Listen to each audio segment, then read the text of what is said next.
우리가 1년에 한 번 이곳에 나와서 우리가 예배를 드립니다. 이렇게 야외로 나오게 되니까 기분이 참 좋죠. 특별히 올여름은 예년에 비해서 많이 더웠는데 오늘은 참 날씨가 선선하고 너무 좋은 것 같아요. 우리 모두 좋은 장소와 좋은 날씨 주신 하나님께 감사를 드렸으면 합니다. 성도 여러분, 이렇게 밖에 나오면 어떤 생각이 드십니까? 저는 이 푸르름을 보게 되면 항상 완벽한 아름다움이라는 단어가 생각이 납니다. 하나님은 완벽하신 분이시기 때문에 하나님께서 만드신 자연 만물 역시 완벽한 아름다움을 드러낼 수밖에 없습니다.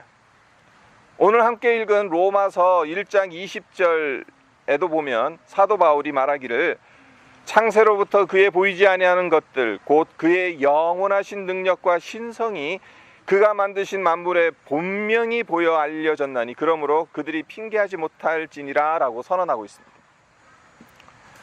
하나님의 영원하신 능력과 신성이 그가 만드신 만물에 분명히 보여 알려졌다는 말씀. 그러니까 이 세상에 존재하는 모든 만물들은 하나님의 영원하신 능력과 신성을 담은 그릇이라는 말씀인 거죠.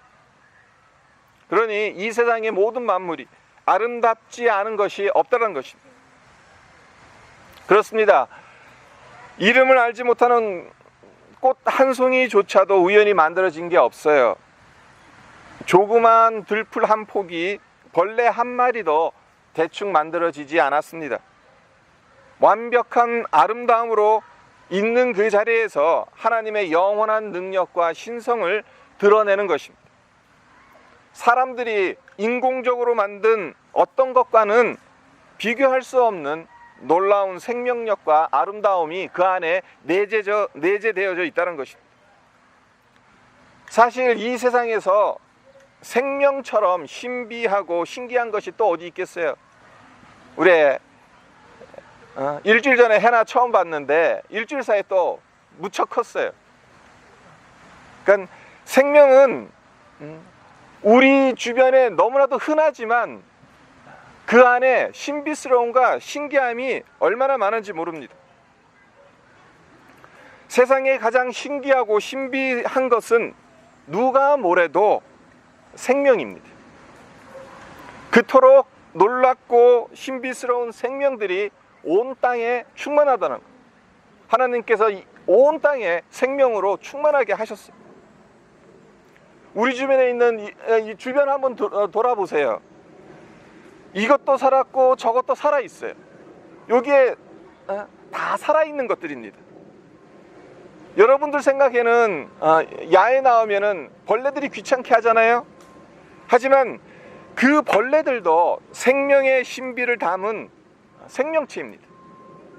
그리고 이 나무들 언제부터 있었는지 우리는 알 수 없는 이 키 큰 나무들도 들숨과 날숨을 내뿜는 생명체입니다.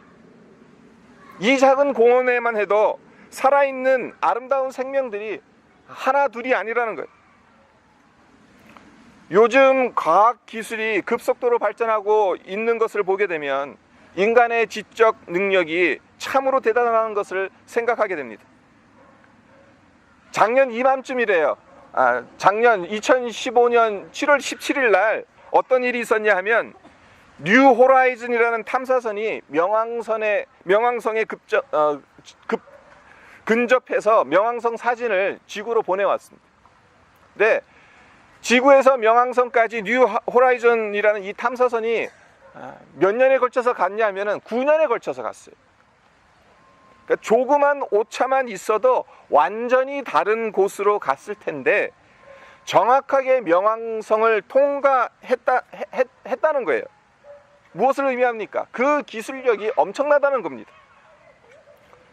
그리고 몇 개월 전에 아주 센세이션한 일이 일어났잖아요. 알파고 돌풍이 일어나지 않았습니까? 다들 기억하실 것입니다. 이세돌 기사를 이겼던 인공지능 알파고 보면서 전율을 느끼지 않았습니까? 이런 걸 보면 인간의 능력도 참으로 대단하다라는 것 느껴질 수밖에 없습니다. 근데 정말 그 중에서도 가장 감탄스러운 것은 무엇이냐 하면 인간들이 생명의 신비를 하나하나 풀어가고 있다는 거예요. 유전자 정보를 파악하고 잘못된 유전자를 치료할 수 있는 수준까지 왔어요. 그런 걸 보면 인간의 이 지적 능력도 참으로 대단하다라는 생각을 하게 됩니다. 하지만 그럼에도 불구하고 인간의 지적 능력이 아무리 대단하다 하더라도 생명을 만들어낼 수는 없다는 겁니다. 한 예로 수요 성경 공부 시간에도 말씀드렸던 것이 있었는데, 예쁜 꼬마 선충이라는 벌레가 있어요. 몸 길이가 1mm밖에 안 되고 다 자라도 체세포수가 1000개도 안 됩니다.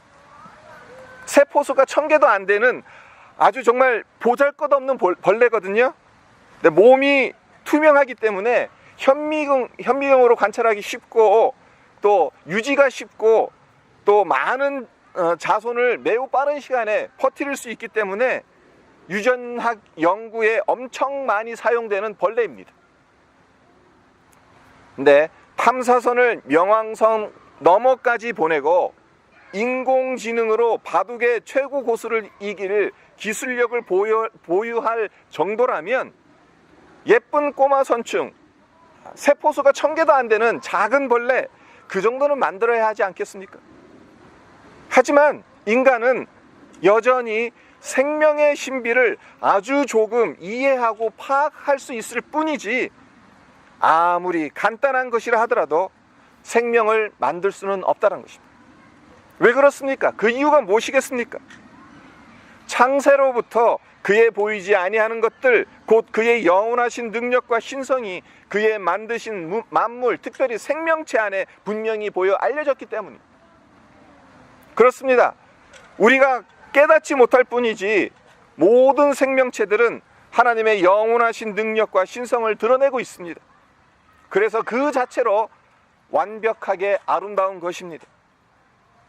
아무쪼록 바라기는 일상의 분주함에서 잠시 벗어나 자연 만물 앞에 담겨있는 하나님의 영원한 능력과 신성을 감상하고 만끽하는, 그리고 그러므로 인해서 우리를 향하신 하나님의 한량없는 사랑을 하나님께서 창조하신 이 자연 만물을 통해 깊이 경험하는 우리 모두가 되었으면 합니다. 그리고 또한 모처럼 야외에 나와서 함께 예배드리고 고기도 구워 먹고 마음껏 뛰놀고 성도의 교제를 나누게 될 터인데, 이러한 망중한을 즐기게 될 터인데, 이 시간이 하나님이 허락하시는 안식의 시간이 되기를 주님의 이름으로 축원드립니다.